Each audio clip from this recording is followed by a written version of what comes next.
My name is Elena Marsh. I am 32 years old. And 3 months ago, my stepmother threw away the only thing my mother left me when she died. A small wooden jewelry box that had sat on my mother's dresser for as long as I could remember. My stepmother called it old, worthless, and cluttered. She had it removed with the rest of what she called the junk while I was away for a work trip. She didn't ask. She didn't call. She just had it taken. What she didn't know, what nobody knew except me and one other person, was what my mother had sewn into the lining of that box 14 years ago. And when I found out what my stepmother had done, I didn't scream. I didn't cry. I made one phone call. And everything that followed changed my family permanently. Before I tell you what really happened, take a second to like and subscribe and let me know where you're watching from. Now let's begin. My mother's name was Grace. She was a quiet woman with precise hands and a sharp eye for beautiful things. She had worked as a textile conservator for 20 years, restoring antique fabrics and garments for museums and private collectors. She loved her work with a depth that most people reserve for family. And in a way, it was family to her, the careful preservation of things that other people had decided no longer mattered. She raised me alone after my father left when I was 4. We didn't have much, but our apartment was full of beautiful objects she had collected over the years. Old things, worn things, things that looked like nothing to anyone else but carried entire histories inside them if you knew how to look. She taught me how to look. That is the reason I do what I do today. My mother was diagnosed with a degenerative illness when I was 16. It moved slowly at first and then faster than any of us were prepared for. By the time I was 22, she needed full-time care. My father had remarried by then and had built a comfortable life entirely separate from ours. He came back when my mother got sick. I never fully understood why. Maybe guilt, maybe something more complicated. But he came back and he brought his wife with him. Her name was Patricia. Patricia was a woman of strong opinions and weak patience. She was organized in the way that people are organized when they find other people's disorder personally offensive. She moved through spaces rearranging things without asking, offering assessments of other people's belongings with the casual authority of someone who had appointed herself the final word on what had value. She was never openly cruel to me, but she made it clear from the beginning that my mother's things, the collections, the textiles, the carefully preserved objects that filled our home were, in her estimation, clutter. My mother died when I was 24. I was with her. My father was in the hallway on a phone call. After the funeral, my father and Patricia moved into the family home to handle the estate. I was in the middle of a restoration contract 2 cities away and could only come back on weekends. Each time I came back, something was different.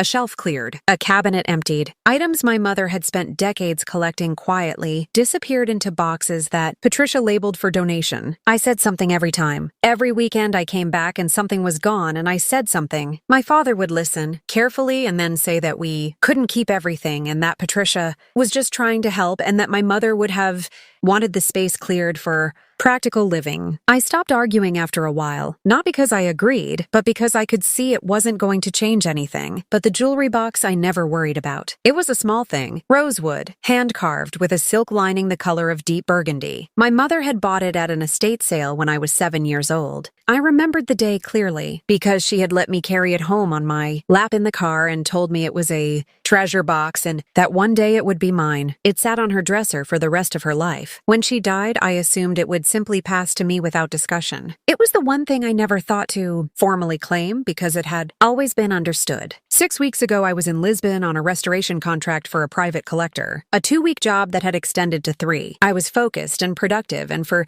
the first time in months, I was sleeping properly. Then my father called. He didn't call to tell me about the jewelry box. He called to tell me that Patricia had done a final clear out of the house, and that everything was looking much better and that they were thinking of renting out my mother's old room. He said it casually the way you mention weather, and then he said, almost as an afterthought, that Patricia had cleared out the last few items from the bedroom, including some old decorative pieces that had been sitting untouched. I felt something cold move through me. The jewelry box, I said. There was a pause. Patricia felt it was taking up space, he said. It was old and the lining was coming apart. She had it taken with the rest of the donation boxes last Tuesday. I sat down on the edge of my hotel bed. Where did the donation boxes go? I asked. My voice was very quiet. He gave me the name of a charity collection service. He said they had already been picked up. He said he was sorry if I had wanted it, but that I had never formally said so, and Patricia hadn't known. I ended the call and sat in my hotel room for a long time. I wasn't just sad. I was calculating, because what my father didn't know,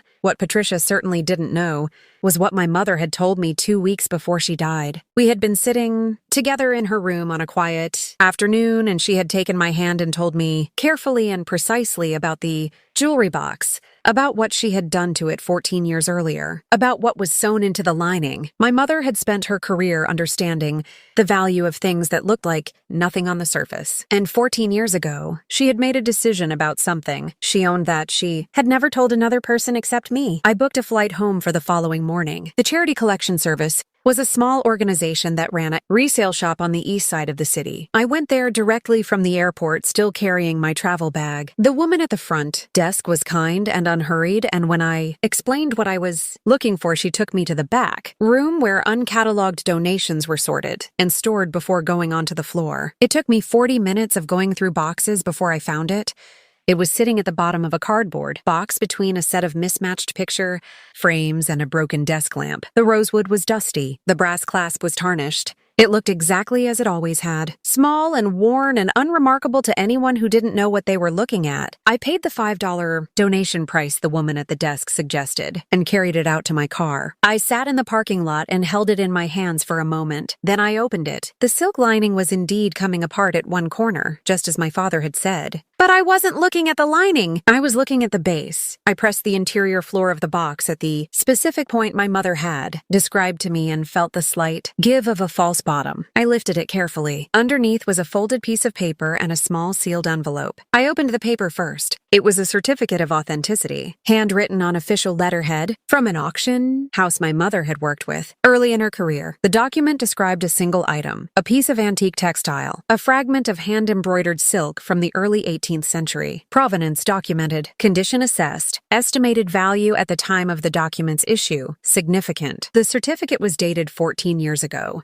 I opened the sealed envelope next. Inside was a note in my mother's handwriting, short and precise the way she always was. Elena, this belongs to you. It always has. The certificate is in your name. The textile is sewn into the base lining. Do not let anyone tell you it is worthless. Love, Mom. I sat in that parking lot for a long time. Then I called the auction house. The specialist I spoke with was professional and careful on the phone. When I described the item and referenced the certificate number, she went quiet for a moment. Then she asked me to come in. I went the following afternoon.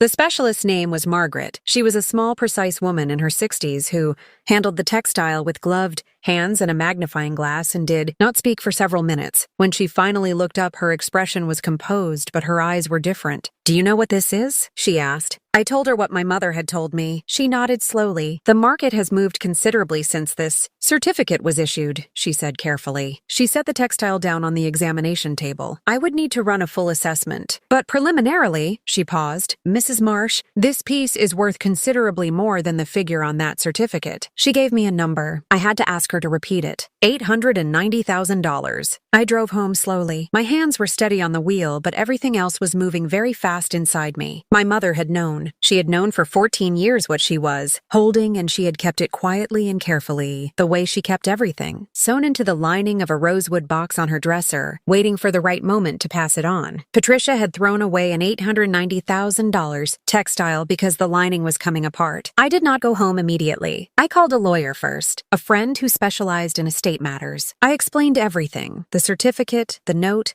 the valuation, the circumstances of how the box had left the house. She listened carefully, and then she said 3 words: "Come see me." We met that evening. She reviewed the certificate, the note, and the preliminary valuation from Margaret. Then she looked at me across her desk. "Your mother placed this in your name 14 years ago," she said. "The certificate is legally yours. The item is legally yours. The fact that it left the property without your knowledge or consent is a problem for your father and his wife." She began drafting a formal letter that evening. My father received it 4 days later. I was not there when he read it, but he called me within an hour of receiving it. His voice was different from any way I had heard it before, quieter, more careful. "Elena," he said, "I didn't know." "I know you didn't," I said. "Patricia didn't know either," he said. "I know that too," I said. There was a long silence. "What happens now?" he asked. I thought about my mother sitting in her room 14 years ago, carefully pressing a piece of 18th century silk into the false bottom of a rosewood box. I thought about her 2 weeks before she died, holding my hand,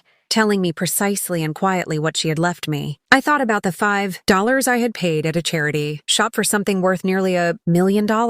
Nothing happens to you, I said finally. The item is recovered. The legal letter is a formality to establish the record. I'm not pursuing anything further. He exhaled. Thank you, he said. Don't thank me, I said. Thank Mom. She's the one who made sure it couldn't be lost permanently. I paused for a moment, but Patricia doesn't touch anything else. Not one more thing. That's the only condition, he agreed immediately. The full auction assessment took 6 weeks. Margaret's preliminary figure held. The textile sold at auction for $892,000. The proceeds went into an account in my name, exactly as my mother had, arranged 14 years ago. Patricia never said a word to me directly about any of it. Not an apology, not an acknowledgement. She simply stopped touching things. And that, in the end, was enough. My mother spent her life preserving things that other people had decided no longer mattered. She understood that value and appearance are not the same thing, that something can look worn and small and unremarkable and still carry an entire world inside it if you know how to look. She taught me how to look, and she made sure that no matter what happened, no matter who came through our home deciding what was worth keeping and what wasn't, there would be one thing they could not take from me, even when they tried, even when they almost succeeded. It was always mine.